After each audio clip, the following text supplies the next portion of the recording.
En tant qu'aumônier en milieu hospitalier, très régulièrement, je suis approché par les patients qui viennent me voir en disant « Écoutez, je ne comprends rien. Voilà ce qui m'arrive, voilà les drames dans lesquels je suis, mon corps me lâche. Et j'essaye de comprendre pourquoi moi ? Qu'est-ce que j'ai fait à la vie pour mériter cela ? Qu'est-ce que j'ai fait au bon Dieu pour mériter cela ?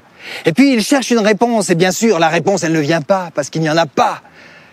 Et alors, ils me disent « Mais s'il n'y a pas de signification à ce que je vis, donc ma vie n'a plus de sens, parce que le sens, c'est la signification. Alors, comment vivre encore une vie qui n'a plus de sens ? Autant en finir tout de suite. Pourquoi ? C'est pourquoi qui reste sans réponse. Et c'est vrai qu'une vie sans sens n'a plus de saveur, n'a plus de direction, n'a plus de signification. Alors, comment réagir face à tout cela ?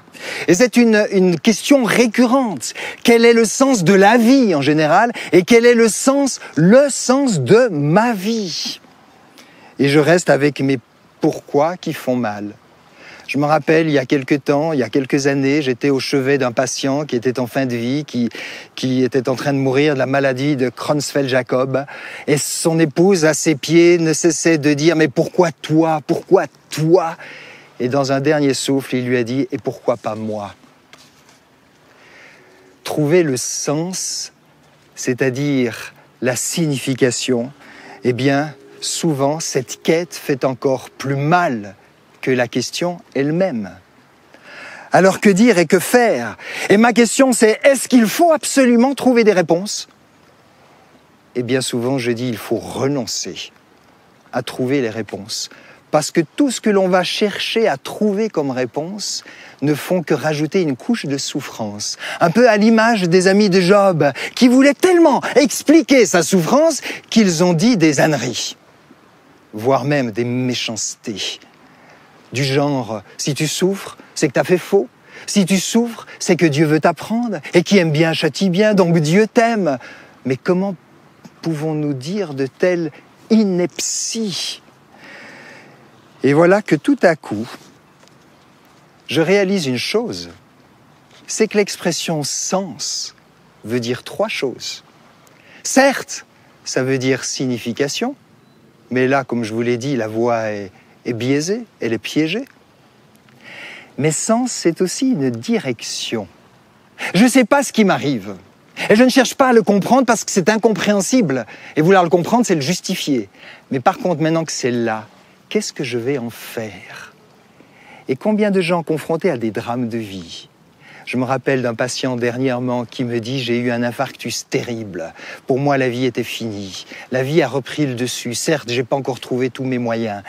Néanmoins, jusque mon accident, j'étais un vivotant. Maintenant, je suis devenu un vivant parce que je suis devant une ardence de vivre. Et la vie a du sens maintenant parce qu'il y a une direction nouvelle que je veux lui donner. Jésus, quand il a rencontré un aveugle de naissance, les disciples ont dit « Mais qu'est-ce qu'il a fait pour mériter cela ?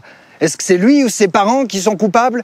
Et Jésus s'est fâché, il a dit « Non, ça n'a rien à voir. » Mais c'est afin que se manifeste l'œuvre de Dieu. C'est-à-dire, on va partir de là et on va lui donner une direction. On va en faire quelque chose. Et puis, il y a une troisième dimension que nous ouvre le sens. C'est non seulement la signification et la direction, mais c'est aussi la saveur. Et si le sens de la vie n'était pas à trouver, mais que c'était notre rôle, notre défi de lui donner du sens, sans chercher à comprendre, mais à partir de là, donner du sens. C'est peut-être pour ça que Jésus disait « Ton œil est la lampe de ton corps ». Quelle direction vas-tu donner à ce qui t'arrive ? Quel regard vas-tu porter sur les événements de la vie ? La lumière ne vient pas de l'extérieur et des événements de la vie, mais d'un regard bien orienté. Toute la question est de donner du sens, même à ce qui n'en a pas. Donner du sens plutôt que de trouver du sens.